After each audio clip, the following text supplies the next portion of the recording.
আমরা মাঠে আছি। বারবার বলে আসা হচ্ছে এই দাবিটি হলো বাংলাদেশের জাতীয় দাবি। বর্তমান যেই অন্তর্বর্তীকালীন সরকার আছে, সেই অন্তর্বর্তীকালীন সরকার তাদের রক্তের উপরে দাঁড়িয়ে যেই আসনে বসে আছেন তারা মাননীয় উপদেষ্টারা, তাদের উপদেষ্টা হওয়ার অন্যতম ম্যান্ডেট এই বিডিআর হত্যাকাণ্ডের বিচার করা। আমরা যখন প্রথম মাঠে নামি তখন আমরা দেখতে পেয়েছি উপদেষ্টারা এই কমিশনও গঠন করতে চাননি। তারা কমিশনের জায়গায় নামমাত্র তদন্ত কমিটি গঠন করতে চেয়েছিলেন।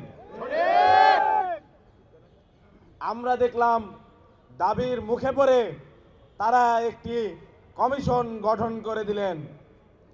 তারপর দেখতে পেলাম সেই কমিশনে দেশপ্রেমিক ব্যক্তিদেরও যুক্ত করা হলো, কিন্তু তাদের যে কাজের পরিধি সেটি সংকুচিত করা হলো। আজকে 2 মাসের বেশি সময় পার হয়েছে। এই কমিশনের কাজের অগ্রগতি কতটুকু বাংলাদেশের মানুষ কিন্তু জানে না। সেখানে বলা আছে তদন্ত কমিটি গঠনের 3 মাসের মধ্যে এটি তার রিপোর্ট প্রদান করবে। যদি 3 মাসের মধ্যে কোনো রিপোর্ট প্রদান করা হয় এবং সেখানে কোনো ধরনের কোনো ন্যায় বিচার না ফুটে ওঠে, তাহলে কিন্তু এই আন্দোলন অন্যদিকে চলে যাবে। এই সরকারের সাবধান হওয়া উচিত, এই কারণে যে আমরা মাত্র কয়েকদিন আগেই এই সরকারের সর্বোচ্চ অথরিটি প্রধান উপদেষ্টা ডক্টর মোহাম্মদ ইউনূসের কাছে গিয়ে আমরা কিন্তু স্মারকলিপি দিয়ে এসেছিলাম। আমরা এখন পর্যন্ত প্রধান উপদেষ্টা তো দূর, স্বরাষ্ট্র উপদেষ্টা কিংবা আইন উপদেষ্টার মুখ থেকে ন্যূনতম কোনো বার্তা পাইনি। এমনকি গঠিত কমিশন কখনো আমাদেরকে ডাকেনি বা ডাকার চেষ্টা করেনি। এই যদি হয় অবস্থা, তাহলে আমাদের সন্দেহ কিভাবে দূর হবে? আমাদের সন্দেহ তো আরো গাঢ় হয়েছে। আপনারা জানেন গতকাল শুনানি হয়েছে। সেই শুনানিতে আমরা প্রত্যাশা করেছিলাম ন্যায় বিচারের প্রতিফলন ঘটবে, কিছু বিডিআর সদস্য মুক্তি পাবে, কিন্তু আমরা সেটি দেখতে পাইনি। কেন বিডিআর সদস্যদের কালকে মুক্তি দেওয়া হলো না? যারা নিরপরাধ ছিল, যাদের সাজার মেয়াদ অনেক আগেই শেষ হয়ে গেছে, তাদেরকে কেন মুক্তি দেওয়া হয়নি? আপনারা জানেন গত পরশু বিডিআর সদস্য জনাব এনামুল তিনি জামিন পেয়ে গেছেন, তবে দেশের কোনো আদালত থেকে নয়। আল্লাহ তাকে ডাক দিয়েছেন, তাকে জামিন দিয়েছেন, তিনি তাদের কাছে চলে গেছেন রাষ্ট্রের ঘালে চপটাঘাত করার মাধ্যমে। এটি অত্যন্ত লজ্জাজনক যে তিনি ন্যায় বিচার তো পাননি। তিনি যখন অসুস্থ হয়ে গেছেন, তাকে জেল কর্তৃপক্ষ যখন ঢাকা মেডিকেলে আনে, তখন তিনি পর্যাপ্ত সুবিধাটুকু পাননি। এমনকি তার হাতে হাত করা পরানো ছিল এবং তার পায়ে কিন্তু ডান্ডা বেরি পরানো ছিল। এর চাইতে অমানবিক ঘটনা আমি আমার জীবনে দেখিনি। সংগ্রামী ভাই এবং বন্ধুগণ, এটি রাষ্ট্রের জন্য লজ্জা এবং বর্তমান অন্তর্বর্তীকালীন সরকারের জন্য লজ্জা। আমরা দেখেছি ফ্যাসিস্ট আওয়ামী লীগের যে সকল এমপি মন্ত্রীকে গ্রেপ্তার করা হয়েছে, তারা যখন বিভিন্ন সময় হেঁটে যায় তাদের পায়ে কিন্তু ডান্ডা বেরি থাকে না, তারা হাসতে হাসতে চলে যায়, তারা আবার পাবলিক স্টেটমেন্টও দেয়। কিন্তু যারা নিরপরাধ বিডিআর জেলের ভেতর পচে মরছে, তাদের জন্য রাষ্ট্রের সকল আইন একেবারে দণ্ডায়মান থাকে। এটি আমাদের জন্য লজ্জাজনক। আজকে 24-এর গণ অভ্যুত্থান পরবর্তী বাংলাদেশে দাঁড়িয়ে সংগ্রামী ভাই এবং বন্ধুগণ, এই যে দাবি, গণ দাবির সাথে আস্তে আস্তে বিভিন্ন রাজনৈতিক পক্ষ কিন্তু সংযুক্ত হচ্ছে।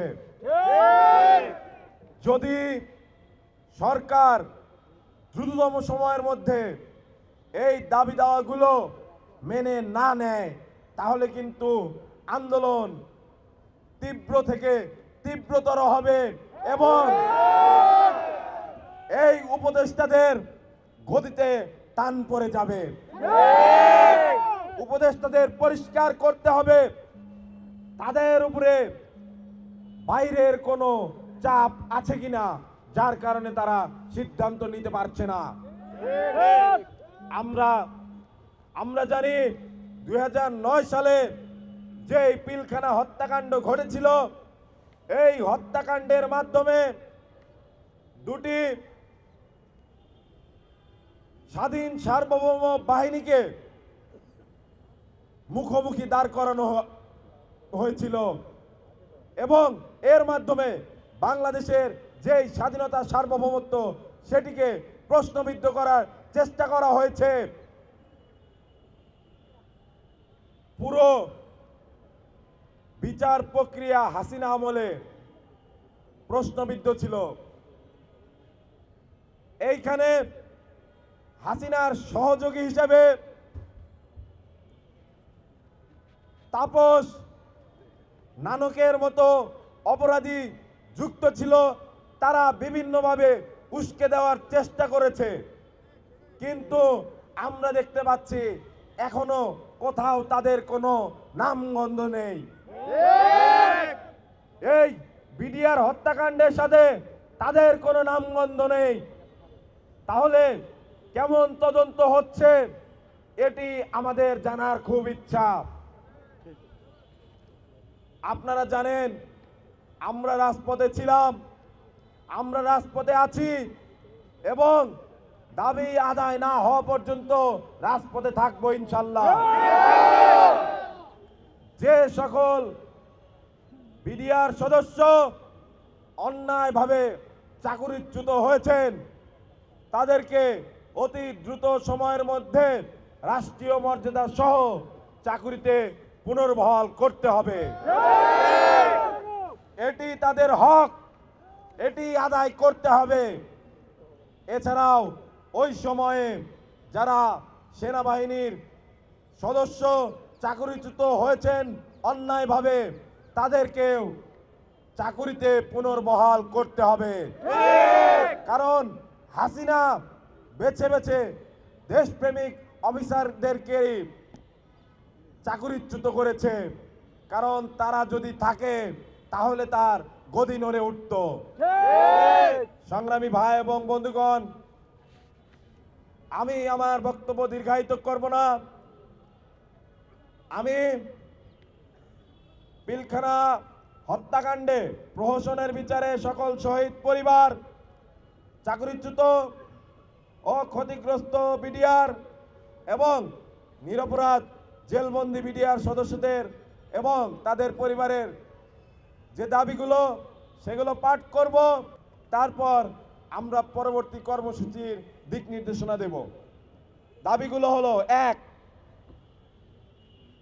পিলখানার ভেতরে ও বাইরে 18টি বিশেষ আদালত এবং মহাপরিচালক ও অধিনায়কের সামারি কোর্ট গঠন করে যে সকল বিডিআর সদস্যদের চাকরিচ্যুত করা হয়েছে তাদের সকলকে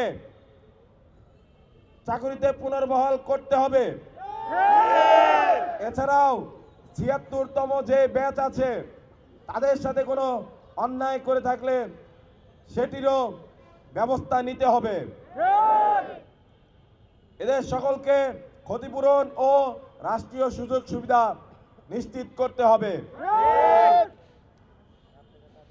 2, ইতিমধ্যে হত্যা মামলায় খালাসপ্রাপ্ত এবং সাজা শেষ হওয়া জেলবন্দি বিডিআর সদস্যদের অনতিবিলম্বে মুক্তি দিতে হবে এবং উদ্দেশ্য প্রণোদিত প্রহসনের বিস্ফোরক মামলা বাতিল করতে হবে।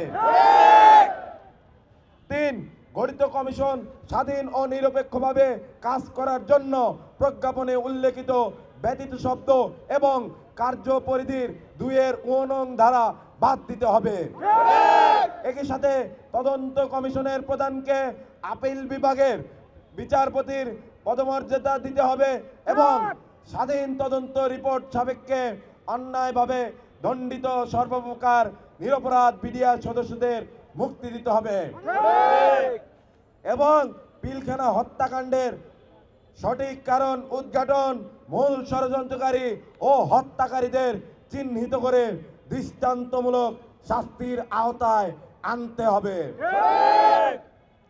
4, পিলখানা হত্যাকাণ্ডে শহীদ হওয়া 57 জন সেনা কর্মকর্তা, 10 জন বিডিআর সদস্য সহ সর্বমোট 74 জনের হত্যাকারীর বিচার নিশ্চিত করতে হবে।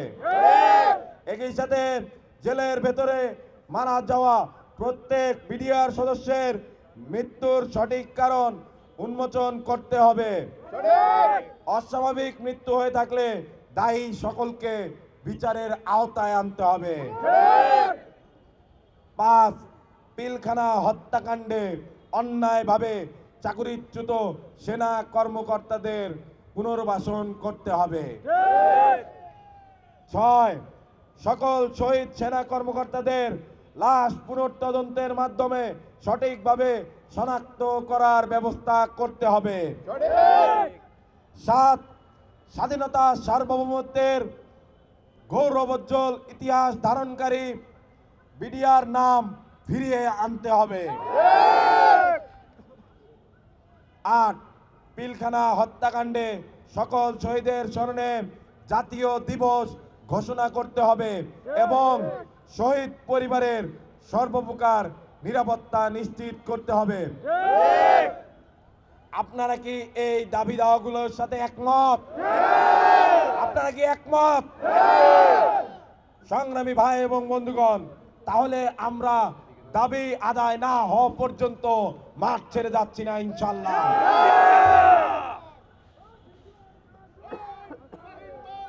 সংগ্রামী ভাই এবং বন্ধুগণ,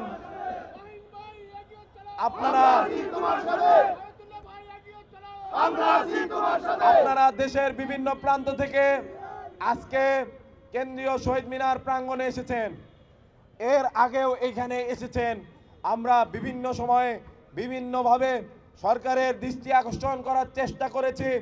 আমরা মনে করি যেহেতু প্রধান উপদেষ্টা বরাবর আমরা স্মারকলিপি দিয়েছি এবং যেহেতু তিনি এই সরকারের প্রধান এবং যেহেতু তিনি এই রাষ্ট্রের সর্বোচ্চ অথরিটি এবং যেহেতু আমরা তার কাছে আমাদের দাবি দাওয়া পেশ করে এসেছি, তার সাপেক্ষে বলা যায় সরকারের সর্বমহল কিন্তু আমাদের এই দাবি দেওয়া সম্পর্কে জানে, কিন্তু তারা কেন এখনো আমাদের এই দাবি দেওয়াগুলোর প্রতি কর্ণপাত করছে না? যদি না মানা হয় তাহলে আবারও বলছি, আমাদের এই আন্দোলন কিন্তু আরো তীব্র থেকে তীব্রতর হবে। সংগ্রামী ভাই এবং বন্ধুগণ, আপনারা যারা এখানে উপস্থিত হয়েছেন, আপনারা আজকে এইখানে অবস্থান কর্মসূচি পালন করবেন। যদি আজকের মধ্যে আপনারা কেউ এখান থেকে যাবেন না। যদি কাল 12টার মধ্যে সরকারের পক্ষ থেকে এই দাবি দাওয়াগুলো সম্বন্ধে কোনো প্রকার কোনো পজিটিভ বার্তা আসে, তাহলে আমাদের এই আন্দোলন আরো তীব্র হবে। এটি সরকারকে জানিয়ে রাখলাম, স্বরাষ্ট্র এবং আইন উপদেষ্টাকে জানিয়ে রাখলাম, তারা যেন নিজ দায়িত্বের গুরুত্বটুকু বোঝেন।